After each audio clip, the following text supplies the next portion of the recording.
All right. So good afternoon, everyone. Thank you for attending today's presentation about programs and services for our veterans. My name is Clare Linder. I am the Vice President of the Veteran Support Group here at Cape Cod Community College, and I'm a student veteran myself. The veteran population acknowledges that students and student veterans are facing extreme circumstances during the COVID-19 pandemic and the amount of stress it has placed on everyone. We are here today to bring strategies and coping skills to your attention. There are many great resources available to veterans, and that I hope that you can find some resources today that will help you navigate the uncertainties we all have in our lives right now. I would just like to note that I have used both Adam and Jim's services since I moved on Cape last summer. I retired from active duty about 2 years ago, and my husband's new duty station brought us here to Cape Cod. I was new, I had no family, and I had no connections here on Cape. So what did I do? I Googled it. I Googled veteran services on Cape Cod, and from there I found Adam from the Vet Center. I worked with Adam for a while, and then that led me to Jim, who helped me immensely as I tried to figure out what exactly I wanted to do for my next step. He helped me rewrite my professional resume into terms a civilian workforce would understand. Eventually, that career counseling I received from Jim led me to John Alexander, who is the military advisor here at 4C's. Now I'm a full-time student in the registered nursing program. So like for me, I hope that whoever's here today can find ways that will help them improve their lives. So first up this afternoon, we have Adam Derfler from the Cape Cod Vet Center located on Main Street in Hyannis. Adam, the floor is yours. Thank you, Claire. My name is Adam Dofler. I'm the Veterans Outreach Program Specialist at the Cape Cod Vet Center located in Hyannis, Massachusetts. I'm also a Marine Corps combat veteran and a proud graduate of Cape Cod Community College. I would like to start by thanking Cape Cod Community College and the Cape Cod Community College Veterans Club for allowing me to present information on the Vet Center program today. I would also like to thank all of the veterans at Cape Cod Community College for their service. I would like to start today's brief presentation with a Vet Center video, which I think all veterans can relate to. Life after deployment isn't always so easy. My marriage was falling apart. I had trouble sleeping. I was always on edge, always tense. I felt like my kids were afraid of me. I was drinking more every day. Going from one prescription to the next. I couldn't find a job. It was hard to focus in school, let alone everyday life. I didn't want to admit that I had some issues to deal with. But you know what? I got sick and tired of it and decided to get on with my life. I found the support I needed at my local vet center. It's a free counseling center for anyone like me who's been in a combat zone. My family members qualify for readjustment counseling services too. They adjust everything from PTSD and marital counseling to military sexual trauma and bereavement therapy. Most of the counselors and staff are veterans too. I like that. I like that. I like that. And you know what? It turns out I'm not the only one who's able to get some help at a local vet center.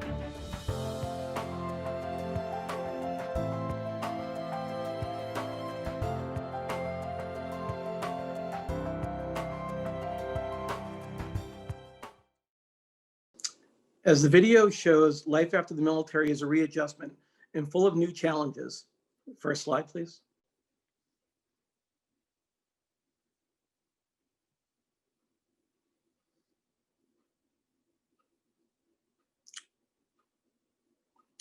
First slide.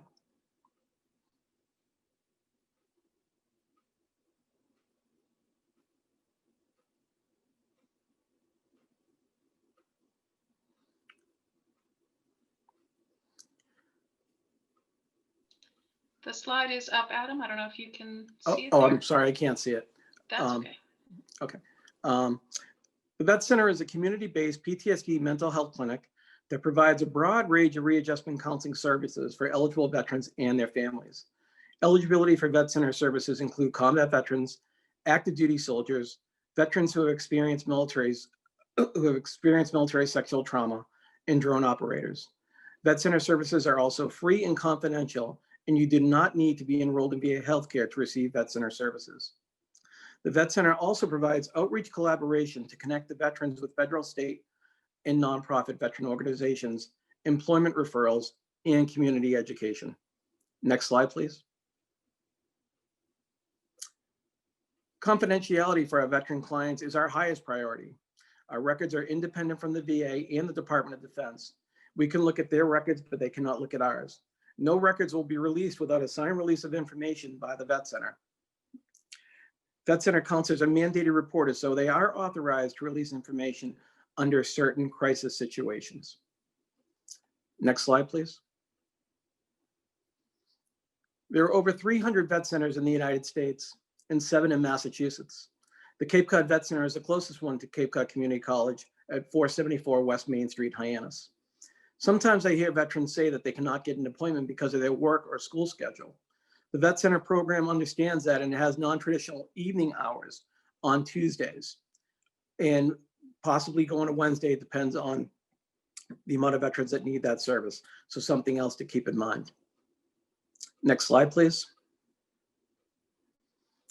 Top reasons why veterans come to vet centers. A lot of vet center employees are already veterans themselves. Also, it's a non-traditional community-based center, not really a hospital feel to it. We also offer groups. So there's a lot of advantages of going to the vet center as opposed to going up to the big VA. And considering the fact that down here on the Cape, we're 75 miles from the closest VA, which is our Providence VA Medical Center. So it's a lot of good reasons to come by. It's convenient, and we will get you to the right place. Next slide, please. Connecting you with your benefits. Part of my job as a Veterans Outreach Specialist is to provide some socioeconomic case management. I help veterans apply and enroll in VA healthcare. I also help them apply for VA educational benefits and refer veterans to local veteran organizations. Veterans need to know that they have earned benefits from their time in service, and that I want them to help them maximize all of them. To get them started, I'd like to connect them to their local veteran service officer. The link that is provided here brings the veterans to their local VSO and show the wide range of benefits that they may be entitled to. The veteran service officers who work in their office can also help the veteran submit a VA service connected claim. I encourage every veteran at some point to connect with their local veteran service officer to look into all potential veteran benefits. Department of Veteran Services here in Hyannis does a fantastic job, and they are one of our veteran community partners. All you need to do during COVID is to call them at 508-778-8740, make an appointment, and they will get back to you. Next slide, please. Contacting your local vet center. We have a 24-hour, 7-day-a-week call center that veterans and family members can call. These operators will provide information on how to contact your closest vet center. They will also provide a warm handoff to the vet center most convenient to you. Family members can also call the Combat Call Center if they are struggling themselves with a veteran who may be on deployment. Next slide.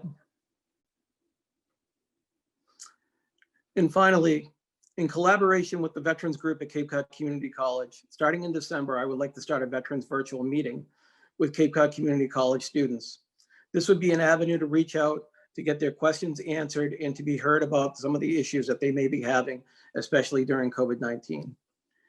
Additionally, I would like to start maybe doing some presentations, whether it's on voc rehab or GI Bill or housing or transportation issues. Whatever the student veterans request, I'm happy to make that happen for all of you. So once again, thank you for your service, and thank you, Claire. All right, thank you so much, Adam. Really appreciate all that information.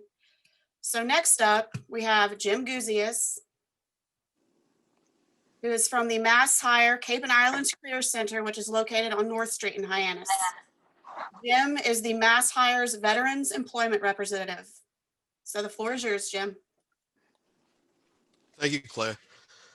Hello, everyone. I'd like to thank all the veterans out there for this service. I'm a veteran myself. My name's James Guzias. I'm the Veteran Employment Representative for the MassHire Career Center in Hyannis over at 372 North Street. I'm a 26-year Army veteran.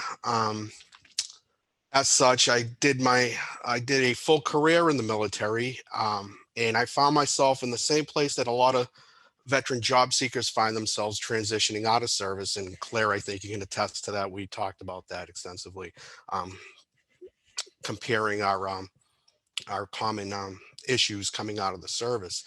And that being said, veterans that come out of the service come out with a boatload of skills, experience, and qualifications.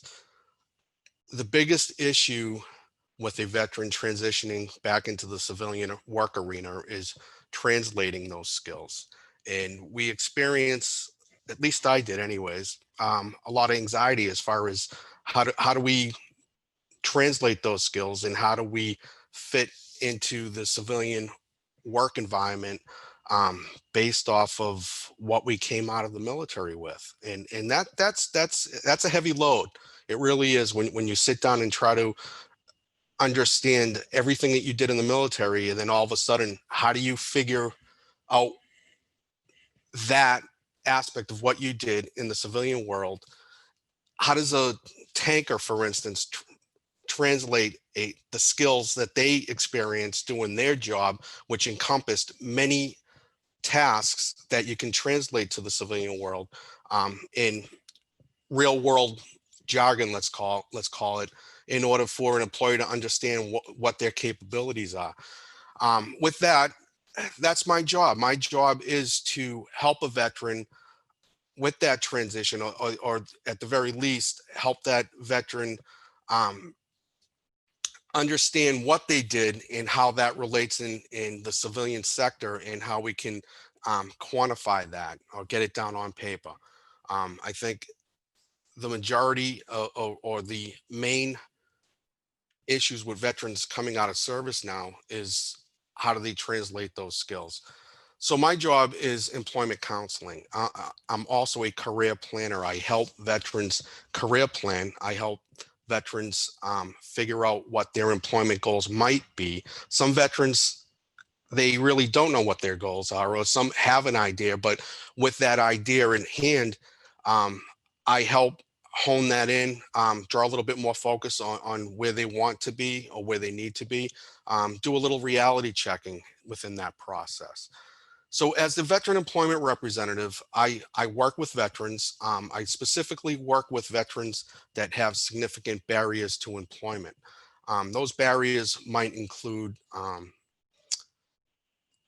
homeless veterans, or veterans that are at risk of being homeless, veterans that are low income, veterans that may have history in the justice system. They may have been incarcerated, veterans that may have service-connected disabilities. I also work with veteran spouses that fall under strict guidelines and eligibility requirements under my program. The veterans that I can't serve under my program, that are not deemed having significant barriers to employment, do receive veteran priority services at the Career Center. The Career Center is a center or facility that houses many different public service agencies, one of which being the Department of Career Services, which I fall under. And they provide staff to provide employment counseling for the general public, as well as veterans that don't fall under my specific program, veterans being having significant barriers to employment. With that said, all veterans have received priority services at the Career Center, which means they jump to the head of the class, if you will, as far as receiving services. If there's limited funds or resources, veterans receive a priority over everyone else, and that's a benefit due to their service, and well-deserved. With that, the veteran population I work with here on the Cape is a mixed bag as far as typically I'm working with, because of the college, I'm working with younger veterans that are transitioning out and going right into some type of higher education utilizing their GI Bill. Some of those veterans are referrals to me through the VA, through the the Veteran Readiness Employment Program, VRNE. Other veterans are referrals through other veteran organizations, support organizations, such as Adams, the Vet Center, Dewey Ryan with the HVRP program, as well as the Veteran Service Office. They will refer veterans over to me as well. So typically what happens is veterans that are seeking employment services prior to COVID would come into the Career Center, do a quick intake, if they self-identify as a veteran, if they're deemed to have a significant barrier to employment, then they are referred to me. If they do not have significant barriers to employment according to the checklist requirements, then they are referred over to a traditional career center employment counselor. When a veteran is referred to me, I would sit down and do what we call a comprehensive assessment and really explore what the veteran is seeking to have done as far as employment services, what they're really there for. Are they there for career planning, which is more of a long-term process, and identifying where they want to be for the perfect job, let's call it that, as opposed to a veteran that's coming in and saying, I'm in financial hardship and I need rapid employment. So those two, I take two different approaches in handling those two different type of situations. Career planning is, again, a longer process, and it requires a lot of interactions between myself and the veteran as far as conducting certain assessments, where the veteran is as far as education, what type of skill gaps there might be identified based off of the ultimate career goal for the veteran. For instance, if the veteran wants to go into into business management, and he feels, or he or she feels, that a PMP, a project management course, might give that extra credential needed to get over the hump, then we explore those options. The Career Center has some training options available that if you fall under the criteria to have training supported by the Career Center, they can certainly do that. There's a process and an eligibility process you have to go through that. Most recently with COVID, we partnered up with a online training website called Coursera, and that is a seamless training option for our job seekers coming to the Career Center, and it actually involves a quick triage as far as intake to identify the educational needs of the veteran, and if the veteran falls within the criteria that makes them eligible, then the Career Center provides a voucher to Coursera to pay for online training. As a matter of fact, just recently I had one of my veterans take a PMP course through Coursera. So it's a good benefit, and it should be frequently utilized by all job seekers at the Career Center. With that, so I experience different aspects of problems with or issues that veterans may have, employment issues. Most predominantly would be the veteran population that I work with, which is the mature worker population, the older population, tend to struggle with the technology side of skills, especially accessing the internet and utilizing the internet to their best advantage, specifically working remotely nowadays. And that's a great challenge for me, and we can talk about that later. But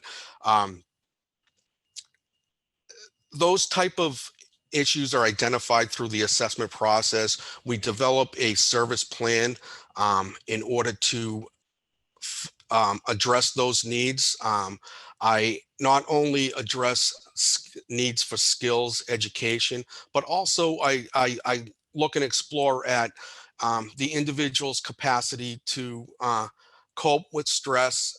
What type of jobs are they looking for, and does it match the veteran's overall status of where they're at the moment, as far as dealing with certain higher stressful jobs as opposed to non-stressful jobs that are more physically demanding as opposed to non-physically demanding. And if I identify that there might be a wraparound services might need to be put in place in order to help the individual obtain employment, then I will certainly refer that individual to the proper service agency. Whether I work with Joey Ryan frequently, as well as Adam, and certain individuals might require their services, and we frequently network with each other and refer people back and forth as needed. And it's a process that really works well for all of us. And that's part of what I do, because in order for you to become employable, you have to service every aspect of what needs might be required to be serviced. And what I mean by that is just, if you have some physical ailments, I'll refer you over to the local VA healthcare center, the CBOC, which is right down the street from the Career Center. Or if there's mental health issues that might be addressed, again, the vet center is a good resource to refer people over, as well as the VA CBOC provides counseling services as well through the VA. But all those type of activities or assessments are critical in servicing a veteran for employment purposes, because the ultimate goal is to help a veteran obtain employment, but obtain sustainable, purposeful, meaningful employment that's going to last. And you need to work on, it's a holistic approach. You need to work on all the areas in order to be able to say, okay, I'm back in the work environment and we're going to sustain that employment. And again, veterans coming out of the service nowadays, with are they job ready? Are they not job ready? And some veterans are more job ready than others, and it's my job to help that veteran become job ready in all aspects of what that readiness development might be. Thank you, Claire.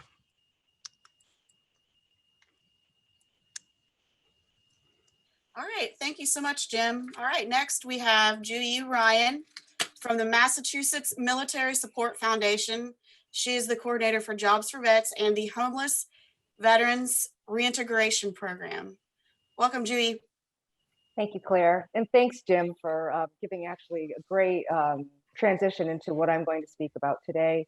Hello, everyone. Thank you for allowing me to participate in this really important presentation. I know that with COVID and with the change in how we do business, sometimes this is our lifeline to information, and what a great way to honor our veterans. As I said, I'm Julie Ryan. I'm the program director for the Homeless Veterans Reintegration Program at Mass Military Support Foundation, which is a mouthful. I am also a veteran. I'm a 21-year retiree from the Coast Guard Reserve and active duty, and it was my pleasure to serve. So I'm going to break my presentation up into two pieces, into two parts. First, I'm going to tell you a little bit about Massachusetts Military Support Foundation, and then I will tell you specifically about my program, our program. So Mass Military Support Foundation is located on Joint Base Cape Cod, which a lot of people know as Otis.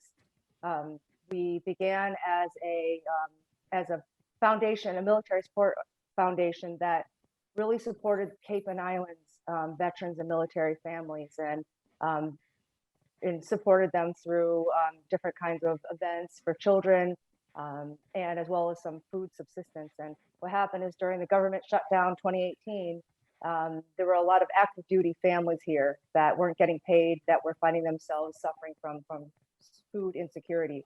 So Cape Cod Military Support Foundation really ramped up the support and tried to figure out ways to support these families, and was able to help these families through this really challenging time until the government started back up again and people were getting paid. So there's a lot of active duty Coast Guard families here that were really suffering. And so that's what happened. And since that was so successful, it was then used as an incubator to spread that to the rest of the state. And that's how Massachusetts Military Support Foundation was born. You may really recognize us by our latest efforts to address food insecurity through, if you've been driving by 4C's in the last month on a Saturday morning, you were probably caught up in some traffic.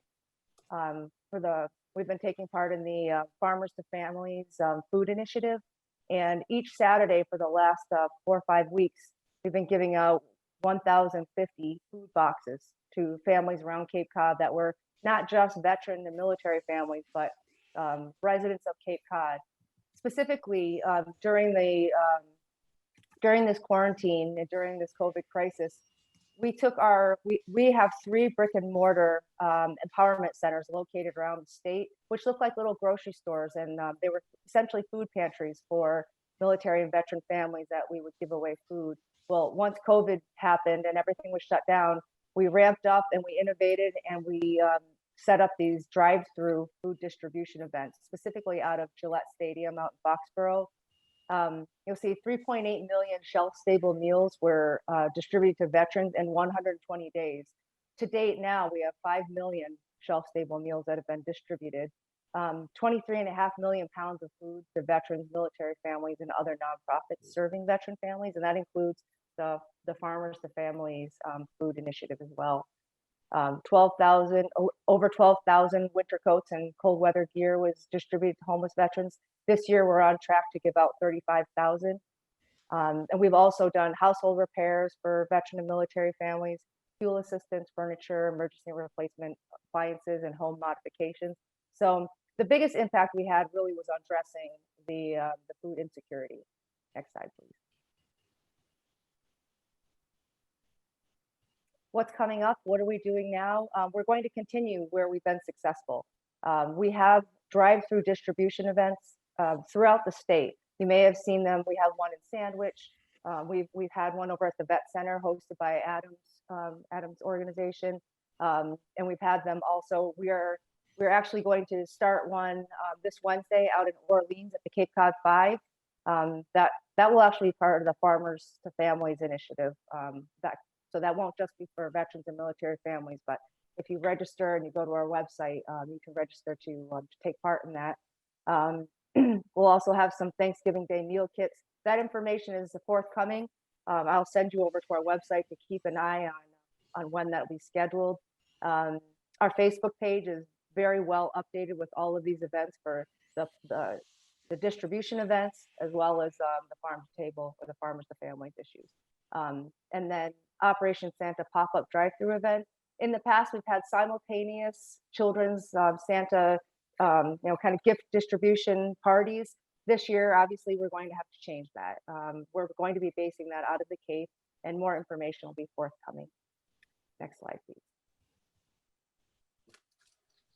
So I'll tell you about the program that I'm the program director for. We call it Jobs for Vets. It's officially known as the Homeless Veterans Reintegration Program. It is a Department of Labor job program. It's a grant that we have received that helps us to focus on veterans who are experiencing housing instability or homelessness. And the eligibility for the program, just so you know, is that you have to be a veteran, at least 1 day of active duty, federal active duty. So unfortunately, if you're a National Guard or Reserve and you only did training, you're not qualified for it. But if you've done at least 1 day of federal active duty call up, then you're qualified. You have to be either homeless in the true sense of the word, and that you don't have a fixed or consistent place to live every night, spend the night there, what we might call street homeless, all the way up to people who are enrolled in partner services, such as HUD-VASH vouchers, or you're getting some kind of assistance through some of the other federal programs. Those will qualify, and you cannot have a dishonorable discharge.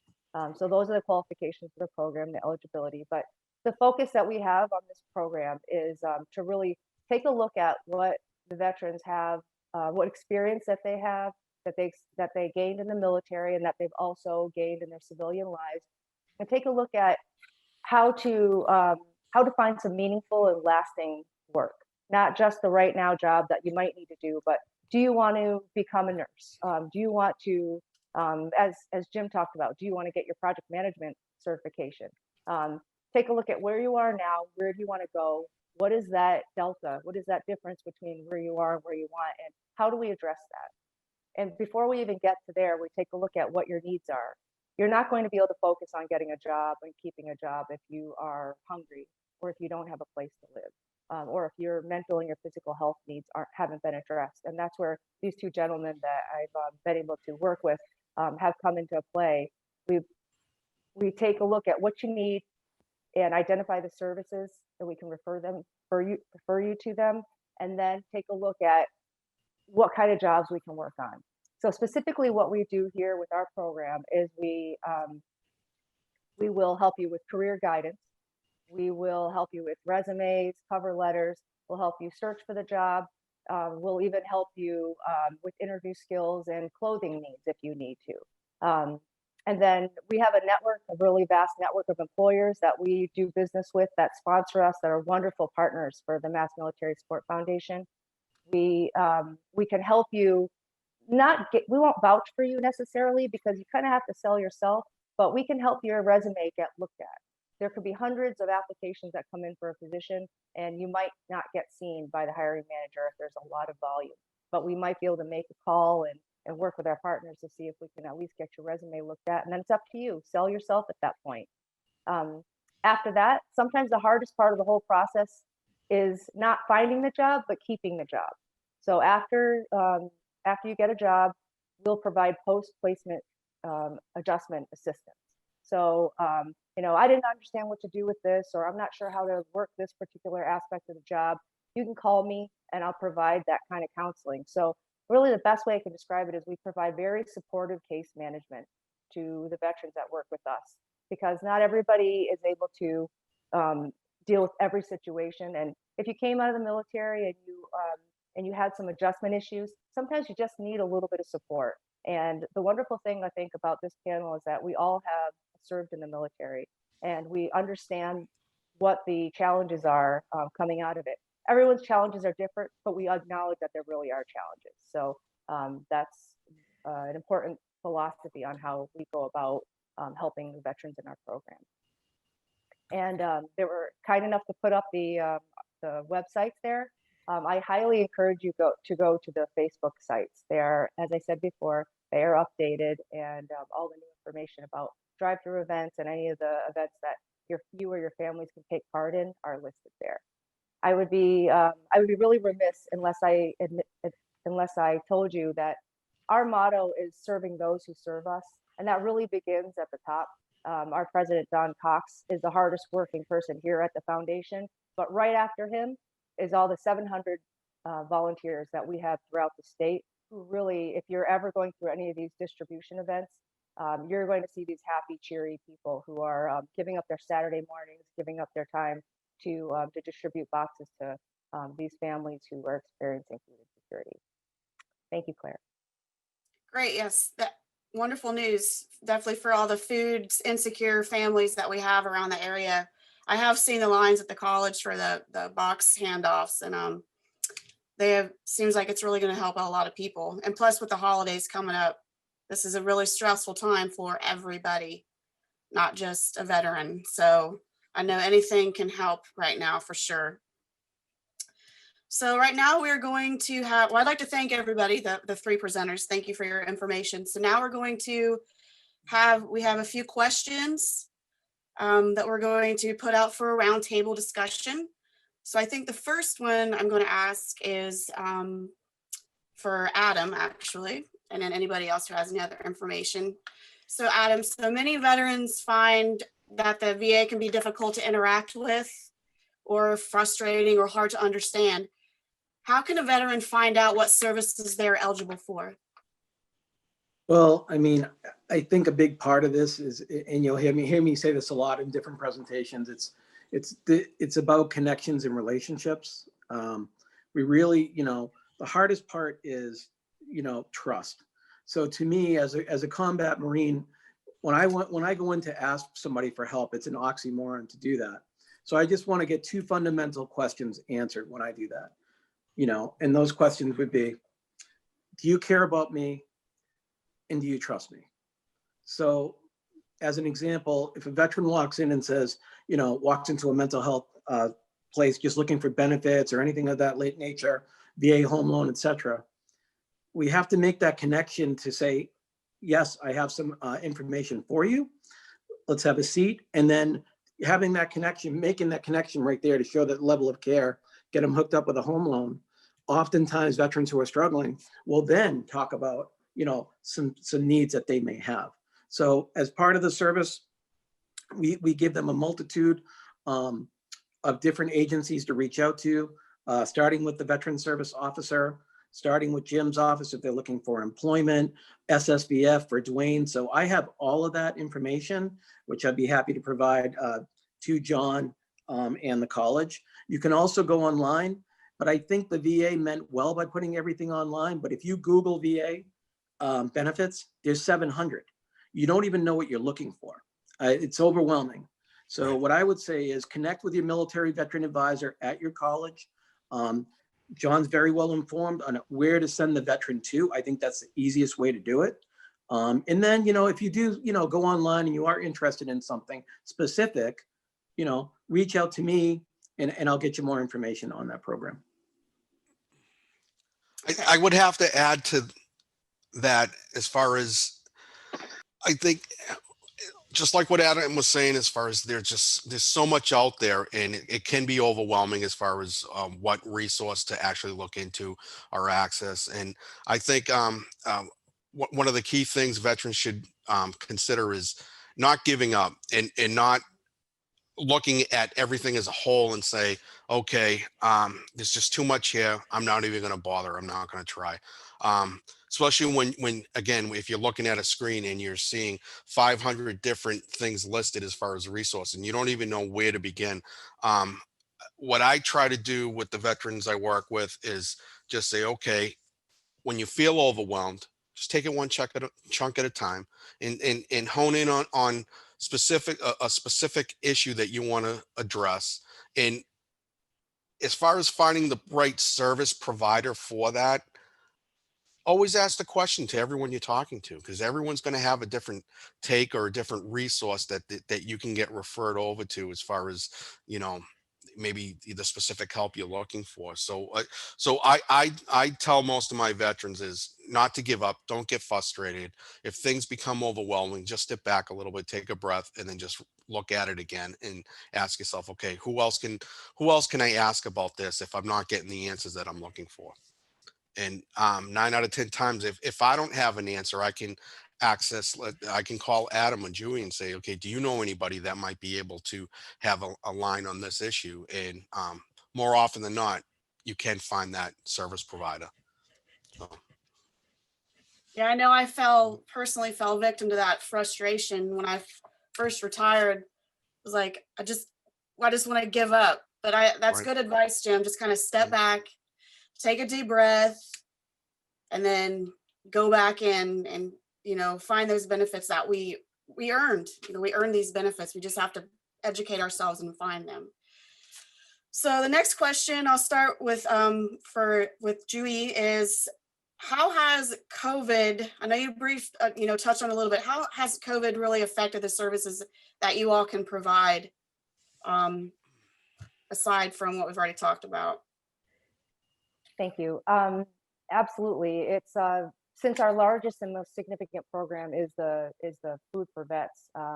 It has been a massive mobilization of trying to find other locations to be able to provide the food to our military and veteran families. And I would say that the biggest way is that we've expanded sites.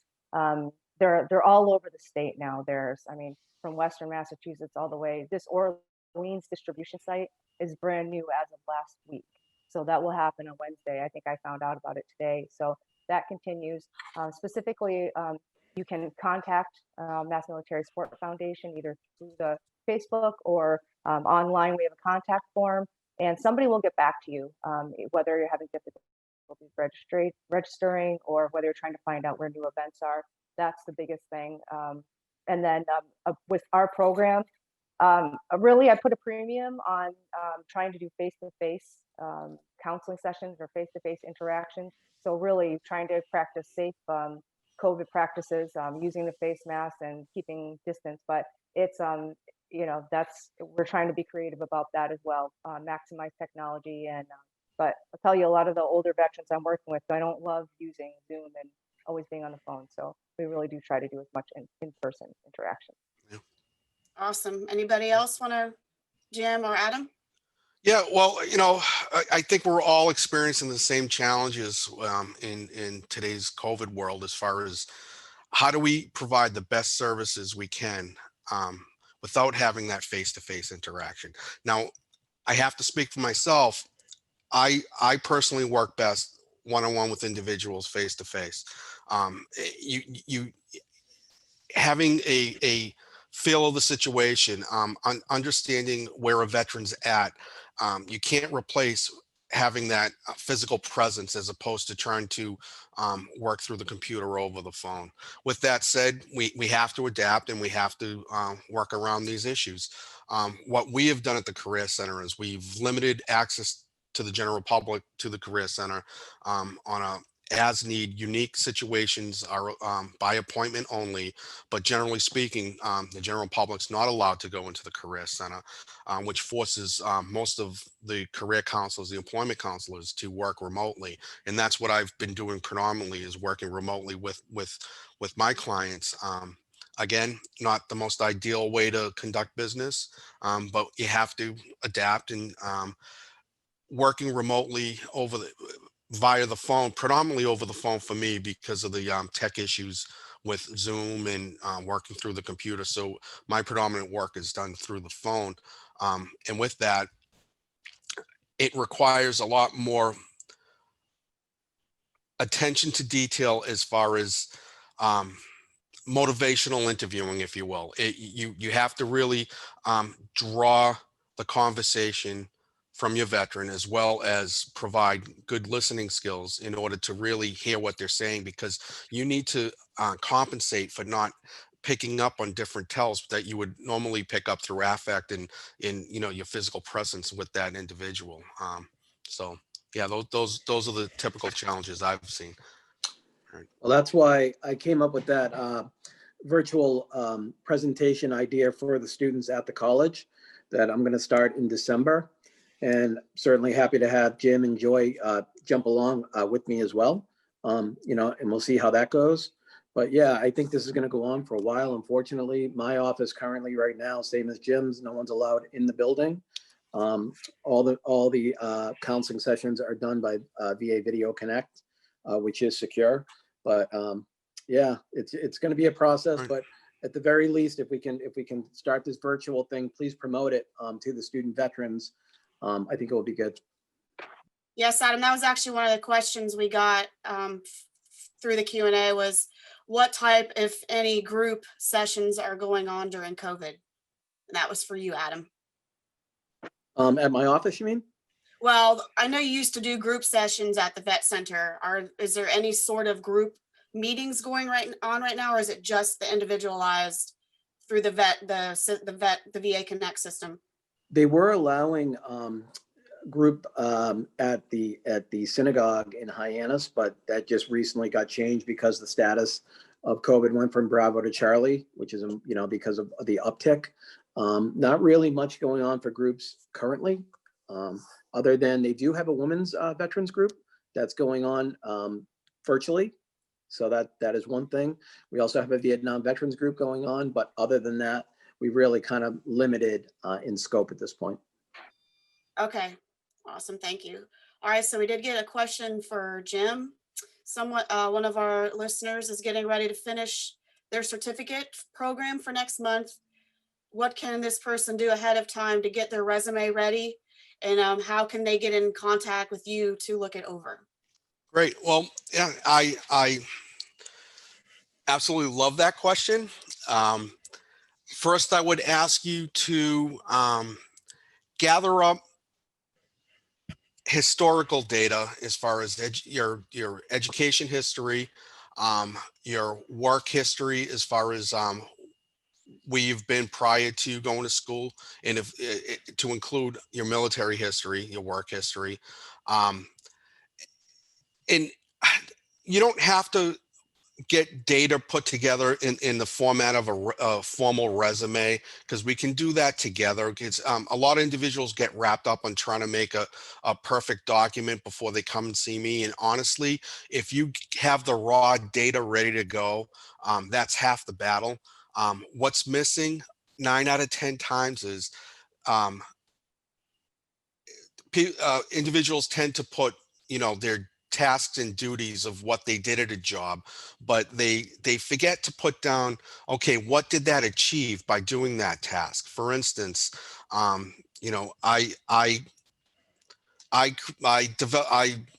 made a gazillion widgets.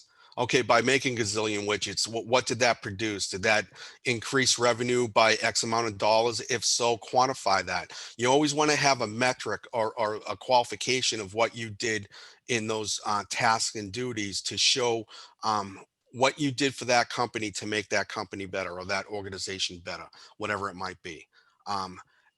That is probably the most missing piece in every resume, is quantifying your results, not just listing tasks and activities, but quantify the end result and what positive results came of that. That's huge. And that's probably the hardest thing to draw. So I'd like to thank everyone for attending today's awareness of programs and services to veterans. I hope this brought to light some of the barriers veterans face in education and the workforce. I truly hope you were able to find something useful and helpful for either you, a family member, or a friend. On behalf of the Veteran Support Group here at 4C's, I would like to wish you all a happy Veterans Day. Have a nice evening.